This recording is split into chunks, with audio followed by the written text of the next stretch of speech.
جو opening programme تھے وہ ایسے لگتا ہے کہ جیسے تھوڑا سا بچوں کے لیے تھے، ہے نا. جہاز تو خیر بڑے بھی سیکھ سکتے ہیں. بہرحال یہ جو جہاز بنانے والا پروگرام تھا یہ کافی لمبا تھا. اس پروگرام کے ختم ہوتے ہی پاکستان کا قومی ترانہ بجایا گیا اور یوں پہلے دن کی نشریات اپنے اختتام کو پہنچی. ان نشریات کو دیکھنے کے لیے شہر کے چند امیر لوگوں نے پہلے سے ٹی وی سیٹ منگوا کر اپنے گھروں میں رکھے ہوئے تھے، اور اس دور میں ٹی وی عام آدمی کی استطاعت سے باہر تھا. ٹی وی کی باقاعدہ نشریات کا آغاز ہوا اور ٹیلی ویژن اسکرین پر جو سب سے پہلا ڈرامہ پیش کیا گیا اسے نجمہ فاروقی نے تحریر کیا تھا اور اس کا نام تھا نذرانہ. How appropriate. پھر ایک ہفتے بعد ڈاکٹر انور سجاد کا ڈرامہ رس ملائی پیش کیا گیا. یوں یہ سلسلہ شروع ہو گیا. اعجاز میر کے کالا پتھر کے بعد ڈرامہ سیریز یقین نہیں آتا شروع کی گئی. اس سیریز میں ہر ہفتے 20 منٹ دورانیے کا کھیل دکھایا جاتا تھا. یہ سیریز پورے 3 ماہ چلی. پھر اسٹوڈیو تھیٹر میں رفیع پیر زادہ کا کھیل ایک خط دکھایا گیا. اسٹوڈیو تھیٹر کے ساتھ ساتھ آج کا کھیل سلسلہ شروع کیا گیا. 1965 میں کمال احمد رضوی کا الفنون شروع کیا گیا. اس سیریز نے بڑی دھوم مچائی. آپ میں سے بہت سے لوگ جانتے ہوں گے اور نہیں بھی جانتے ہوں گے، لیکن جنہوں نے نہیں بھی دیکھا ان کو بھی اس پروگرام کا پتہ تھا. بہت ہی زیادہ پاپولر تھا یہ. اس کے ساتھ ساتھ پنجابی ڈرامہ سیریز ٹالی دے تھلے بھی مقبول ہوئی. 1966 میں راولپنڈی میں ایک تربیتی مرکز قائم کیا گیا جس کے پرنسپل اسلم اظہر تھے. مارچ 1967 میں اس مرکز کے اسٹوڈیوز کام کرنے لگے اور پھر اس دہائی میں کراچی مرکز سے نشریات کا آغاز ہو گیا. یوں 3 مراکز سے پی ٹی وی کی نشریات دکھائی جانے لگیں. جھوک سیال، کہانی کی تلاش، آخر شب، منٹوراما، جزیرہ اور خدا کی بستی اسی دور کی یادگاریں ہیں. ابتدائی دور کی سیریل میں شہزاد خلیل کی بی جمالوں نے بھی خاصی مقبولیت حاصل کی. اسی برس فاطمہ سریا بجیا کی سیریز اوراق پیش کی گئی. اسی دہائی میں اشفاق احمد کا کالی بلی، ابو سعید قریشی کا زہرخند، سلیم یزدانی کا ٹرالی مین، حمید کاشمیری کا راہ گزر اور انتظار حسین کا کھیل آخری موم بتی پیش کیا گیا. اسی طرح انسان اور آدمی اور کہانی کی تلاش نے بھی مقبولیت حاصل کی، اور اسی دوران شہزاد احمد کا کالا گلاب، منو بھائی کی دیواریں، ڈاکٹر جاوید اقبال کے آئینے کے راستے، سرمد صہبائی کا لیمپ پوسٹ نمایاں رہے. پہلی دہائی کے رائٹرز میں سے اشفاق احمد سب سے نمایاں رہے. یہ تو خیر کوئی کہنے کی بات نہیں ہے. جن لوگوں نے اشفاق احمد کی کتابیں پڑھی ہیں اور ڈرامے دیکھے ہیں وہ ضرور اس بات کی گواہی دیتے ہیں. تو پہلی دہائی کے رائٹرز میں سے اشفاق احمد سب سے نمایاں رہے، اور ایک محبت سو افسانے ان کا بہت بڑا تخلیقی کارنامہ تھا. ہو سکتا ہے کہیں نہ کہیں کوئی ویڈیو پڑی ہو جو مل جائے آپ کو دیکھنے کو. ڈاکٹر انور سجاد کے خواب جزیرے نے بھی اس دور میں کافی نمایاں مقام حاصل کیا. روحی بانو کا تعارف خواب جزیرے کے ڈرامے سے ہوا، اور پہلی دہائی اس نئے میڈیم کے حوالے سے تجرباتی دہائی تھی. دوسری دہائی میں پی ٹی وی کو پہلے کی نسبت بہتر وسائل میسر آئے. 70 کے انتخابات کے دوران پہلی مرتبہ بغیر کسی وقفے کے 42 گھنٹے نشریات پیش کی گئیں. بہت بڑی بات ہے، لیکن یہ آپ کو ماننا پڑے گا کہ پاکستان میں ٹیلنٹ بہت ہے. اگر آپ تھوڑا سا غور کریں تو ٹی وی کے، خاص طور پہ پی ٹی وی کی بات ہو رہی ہے، اور ان کے جو ڈرامے ہیں یا ان کے جو پروگرام ہیں ان کا سٹینڈرڈ آج بھی بہت زبردست ہے. اگر آپ اس کا موازنہ کریں نا کمرشل ٹیلی ویژنس کے ساتھ، کیونکہ پی ٹی وی کے ریسورسز ابھی بھی بہت کم ہیں نسبتاً، لیکن یہ ہے کہ اوور آل جو ان کی کوالٹی ہے پروڈکشن کی زبردست ہے.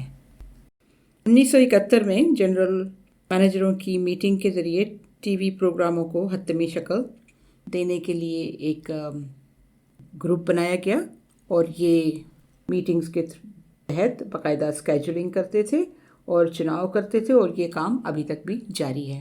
اس دہائی میں قربتیں اور فاصلے پیش کیا گیا، جسے سکندر شاہین اور نصیر ملک نے تیار کیا تھا. کراچی مرکز سے حمید کاشمیری نے کافی ہاؤس جیسی سیریز لکھی. 1973 اور 75 میں 2 مرتبہ جشن تمثیل پیش کیا گیا، مگر بعد میں یہ سلسلہ جاری نہ رکھا جا سکا۔ جشن تمثیل کے لیے پہلی مرتبہ حسینہ معین نے سنگسار تحریر کیا تھا۔ غیر ملکی ناولوں کی ڈرامائی تشکیل کے سلسلے میں حسینہ معین کی دھند اور راحت کاظمی کی تیسرا کنارہ نے ناظرین سے داد حاصل کی۔ 1976 میں راولپنڈی مرکز سے گھروندے پیش کیا گیا۔ اسی دہائی میں حسینہ معین کی ایک اور مقبول سیریز پرچھائیاں پیش کی گئیں۔ اسی عرصے میں فاطمہ ثریا بجیا نے اے آر خاتون کے ناولوں شمع، افشاں اور عروسہ کی ڈرامائی تشکیل کی۔ ان سیریز کے ذریعے مشرقی معاشرے کا تہذیبی پس منظر پیش کیا گیا۔ فاطمہ ثریا بجیا کا ایک اور اہم کارنامہ آئینے تھا۔ یہ سیریز مسلم خواتین کے حوالے سے تھیں۔ اس دوران میں پی ٹی وی کے ڈراموں نے بین الاقوامی مقبولیت حاصل کی۔ کرن کہانی کے بعد ان کی عرفی، بندش اور انکہی کے ذریعے پی ٹی وی نے تیسری دہائی میں قدم رکھا۔ یہ رنگین نشریات کا دور تھا۔ اس دہائی میں حمید کاشمیری کی سیریل شکست آرزو اور زندگی پیش کی گئی۔ اسی تیسری دہائی 1980 میں امجد اسلام امجد کے وارث نے خوب دھوم مچائی۔